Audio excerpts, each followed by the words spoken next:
Today we're going to be tackling something that I think is probably on a lot of minds these days, and that is retirement.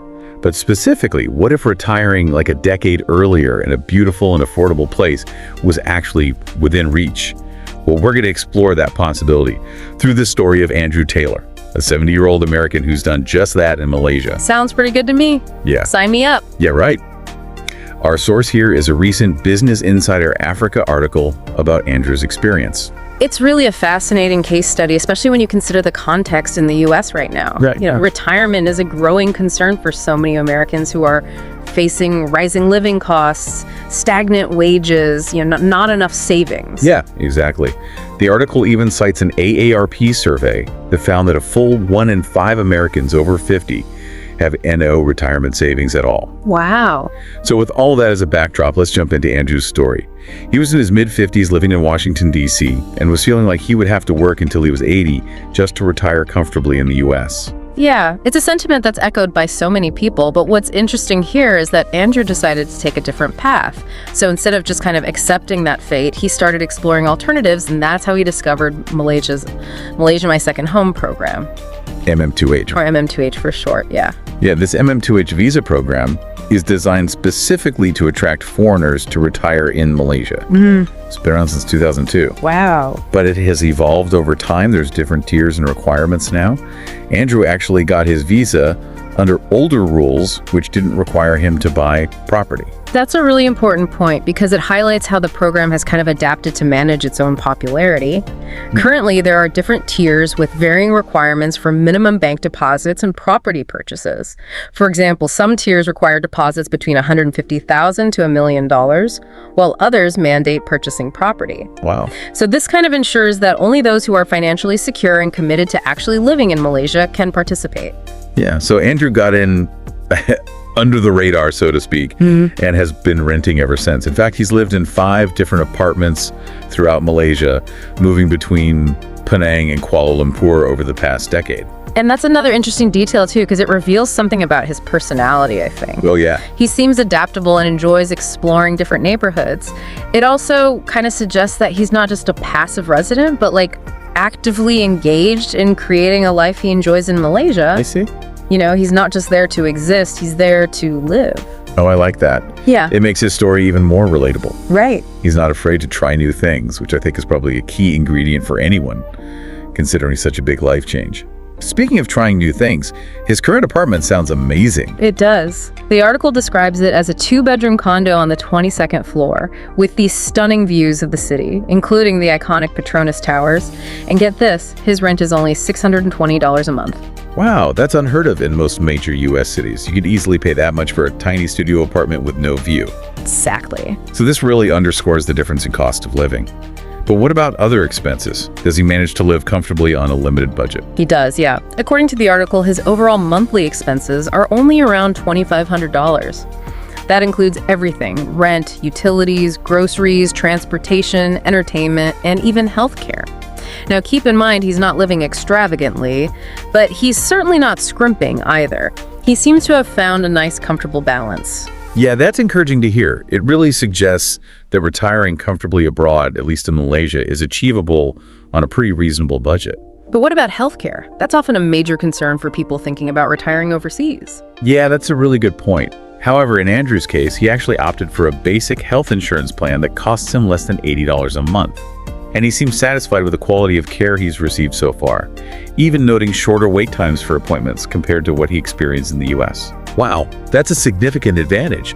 Long wait times for specialists can be a real source of stress, especially as we age. But while Andrew's experience is positive, I'm kind of curious, are there any potential downsides to the healthcare system in Malaysia that retirees should be aware of? Yeah, that's a great question, and it's always wise to do thorough research and really consult with experts who specialize in healthcare systems abroad. While Malaysia does offer these really affordable options, the level of care and availability of specialized treatments may vary compared to what's available in the US or other developed countries. Good point. It's crucial to consider your individual healthcare needs and preferences when making such a big decision. So we've touched on cost of living and healthcare, but how about safety? Does Andrew feel secure in his surroundings? Absolutely. In fact, the article specifically highlights that he feels safer in Malaysia than he did in Washington, D.C., Really? even when walking alone at night. Wow. And he attributes the sense of security to the overall environment and kind of cultural norms in Malaysia. That's really interesting. It seems like Malaysia offers this unique blend of affordability, accessibility, and safety, which are all really major factors for retirees. But beyond those practical considerations, I'm curious about Andrew's personal experience. Like, what motivated him to take such a leap of faith and move to a completely different country for retirement? Well, it seems like his motivation really stemmed from a desire for a better quality of life, both financially and personally. He felt trapped by the rising costs in the U.S. and saw Malaysia as an opportunity to retire earlier and live more comfortably. But it's not just about the money. It's also about his decision reflects this desire for adventure and a willingness to embrace a different culture. That's fascinating. It suggests that retiring abroad isn't just about escaping something, but it's also about embracing something new. And in Andrew's case, it seems like he's found that sense of fulfillment and belonging in Malaysia. He certainly seems to be thriving there, He's not just surviving, he's actively creating a life he enjoys. He's exploring different neighborhoods, embracing the local culture, and even sharing his experiences through YouTube videos. Wow, now that's embracing retirement to the fullest. It sounds like he's found a way to combine his passion for travel, his interest in interior design, and his desire to connect with others, all within this new and exciting environment. And this brings us to kind of a crucial point, I think.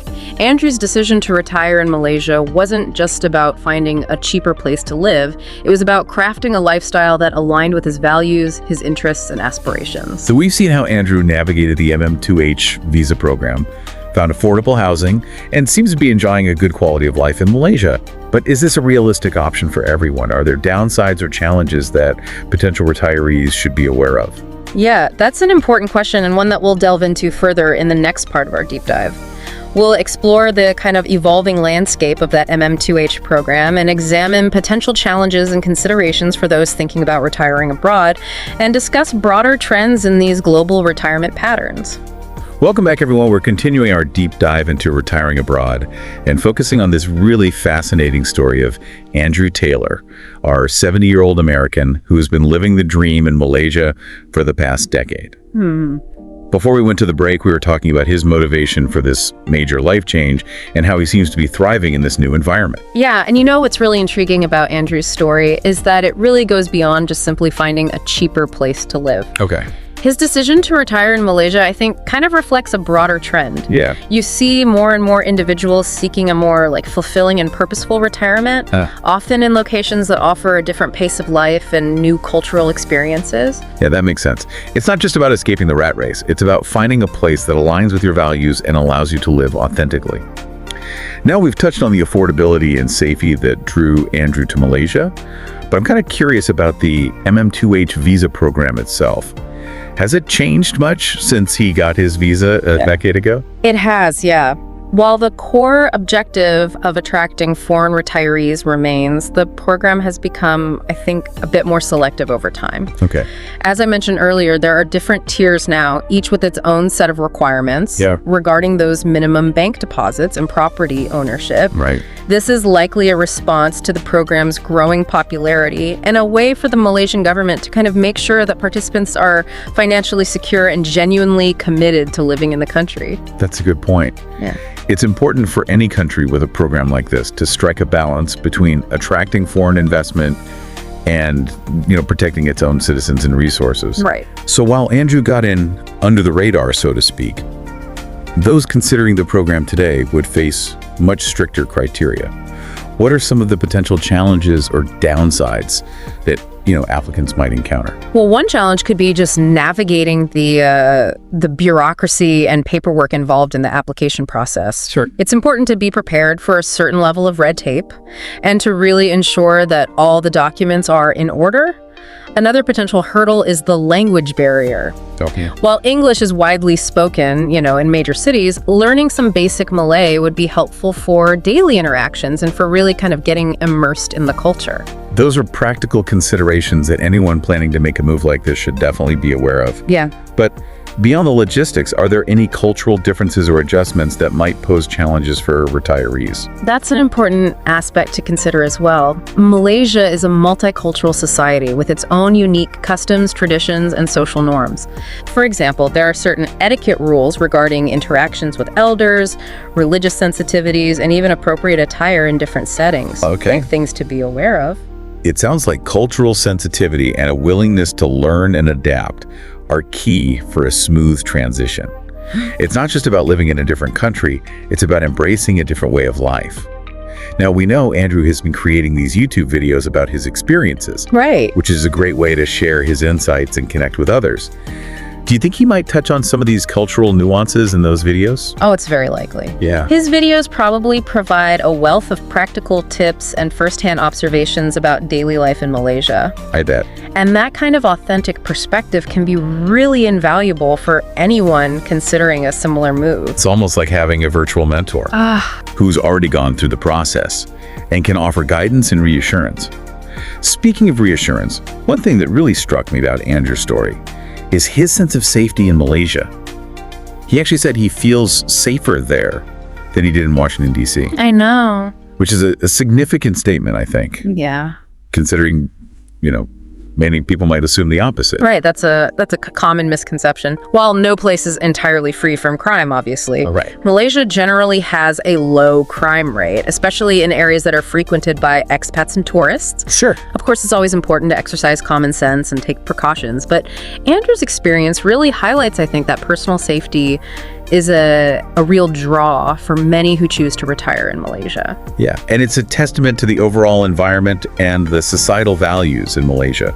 That peace of mind is incredibly valuable, especially during retirement when you want to, relax and enjoy life without constantly worrying about your surroundings.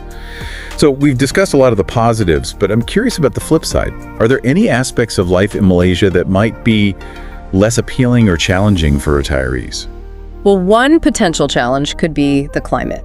Okay. Malaysia is a tropical country with high humidity and year-round warm temperatures. Right. For some, this might be a welcome change from where they're coming from, but for others who are accustomed to cooler climates, it might take some adjustment. That's a good point. It's important to consider your personal preferences and health conditions when evaluating any potential retirement destination. Another aspect that comes to mind is healthcare. While Andrew seems satisfied with his basic insurance plan, what about access to specialized treatments or medications? Yeah, that's where thorough research and consultation with healthcare professionals become essential.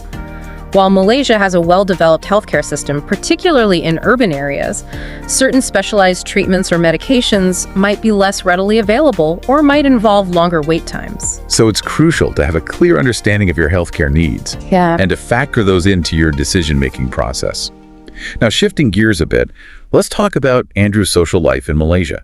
Does he seem well integrated into the community? Does he have a support network of friends and acquaintances? Well, the article doesn't go into a ton of detail about his social life, but it does mention that he has connected with other expats Okay. through online forums and, social gatherings. Yeah. And it's likely that he's built relationships with people who've shared similar experiences and can relate to the challenges and rewards of living abroad. Yeah, that sense of community is so important, Yeah. especially when you're, far from family and familiar surroundings. It can provide that sense of belonging and support during those initial months or even years of adjusting to a new life. Oh, absolutely. And let's not forget the potential for cultural exchange and friendships with local Malaysians. Right. Immersing oneself in the local culture and really building relationships with people from different backgrounds can be incredibly enriching and rewarding. It's all about creating a life that's both comfortable and stimulating, Right. familiar and adventurous. And it seems like Andrew has really found that sweet spot in Malaysia. He has. Now, we've touched on the practicalities of retiring abroad, the cultural adjustments, the importance of community, but I'm curious about the emotional aspect. How does Andrew reflect on his decision to leave the U.S. and build this new life in Malaysia? That's a great question, and one that we'll explore in the final part of our deep dive. We'll delve into Andrew's personal reflections, his thoughts on the pros and cons of retiring abroad and his advice for others who are considering a similar path. We'll also examine kind of these broader trends in global retirement patterns and discuss how individual stories like Andrew's really fit into a larger narrative of seeking fulfillment and purpose in later life. Welcome back to the Deep Dive, you guys. We've been talking about the idea of retiring abroad and using the story of Andrew Taylor, a 70-year-old American living in Malaysia, as our guide. Yeah, Andrew's experience has provided a lot of food for thought, hasn't it? It has. He's shown us that retiring abroad can be more than just a financial decision. Right. It can be a chance to kind of reinvent yourself, embrace a new culture, and live a more fulfilling life. Absolutely. Before we went to the break, we were discussing the importance of community and cultural immersion. But now I want to shift gears just a little bit and delve into the emotional side of things. How has this experience changed Andrew? What are some of his personal reflections on retiring abroad? Well, while the article doesn't explicitly detail his emotional journey, we can kind of glean some insights from his actions and statements. Okay. Remember, his family thought he wouldn't last 6 months in Malaysia. Right. Yet here he is, a decade later, still thriving and with no intention of returning to the U.S. That says a lot about his level of contentment and how deeply he's connected with his new life. That's a great point. It's one thing to relocate for practical reasons, but to truly feel at home in a different country, there has to be an emotional connection, a sense of belonging. Right. It sounds like Andrew has found that in Malaysia. It seems so. And that's a good reminder that retiring abroad isn't just about, the logistics and finances. It's about finding a place that resonates with you on a deeper level, a place where you can be yourself and feel a sense of purpose. Yeah, and that brings us back to a question we posed earlier. If you could retire a decade earlier in a country that offers a different pace of life and new experiences, would you consider it? It's a question that deserves careful consideration. There's no one-size-fits-all answer. Right. For some, the pull of family, familiarity, and those established routines, might outweigh the allure of adventure. Sure. For others, like Andrew, the opportunity to break free from convention and create this new chapter, that might be irresistible. It's about understanding your own priorities, your values, and what truly brings you joy. Right. Andrew's story is a testament to the fact that there's no right way to retire. Exactly. The key is to find what works for you. Yes. Whether that's staying close to home or venturing to a whole new corner of the world. Exactly. And that's where exploring these different perspectives, like Andrew's experience in Malaysia, becomes so valuable. Right. It opens our minds to possibilities that we might not have considered, challenges our assumptions, and encourages us to think outside the box when it comes to retirement planning. Now, we focus primarily on Malaysia through Andrew's story, but this trend of retiring abroad is much broader, isn't it? Absolutely. People are retiring all over the globe for various reasons. Some seek a lower cost of living, others are drawn to warmer climates or, specific cultural experiences. The rise of remote work and digital nomadism has also contributed to this trend, as people are realizing that they can work and live from basically anywhere. It's like the world has become a much smaller place, and the traditional boundaries of retirement are blurring. Right. People are no longer limited by geography or, conventional expectations. Mm-hmm. They're creating their own retirement adventures, tailored to their own needs and desires. And that's a really exciting development, I think. It empowers individuals to take control of their later years and to craft a retirement that reflects their values and aspirations. It's no longer just about winding down. It's about embracing new possibilities and, continuing to grow and evolve. So as we wrap up this deep dive into retiring abroad, we want to leave you with this thought. What if retirement isn't an end point, but a springboard to a whole new chapter? A chapter filled with purpose, adventure, and personal fulfillment. Whether you choose to explore the world or find contentment closer to home, the key is to approach retirement with an open mind, a sense of curiosity, and a willingness to embrace the unknown. And Andrew's story has shown us that it's never too late to kind of redefine what retirement means to you. It's about creating a life that brings you joy, challenges you to grow, and allows you to make the most of this precious time. Thank you for joining us on this exploration of retiring abroad. We hope it sparked your imagination and inspired you to consider all the incredible possibilities that lie ahead and wherever your retirement journey may lead you.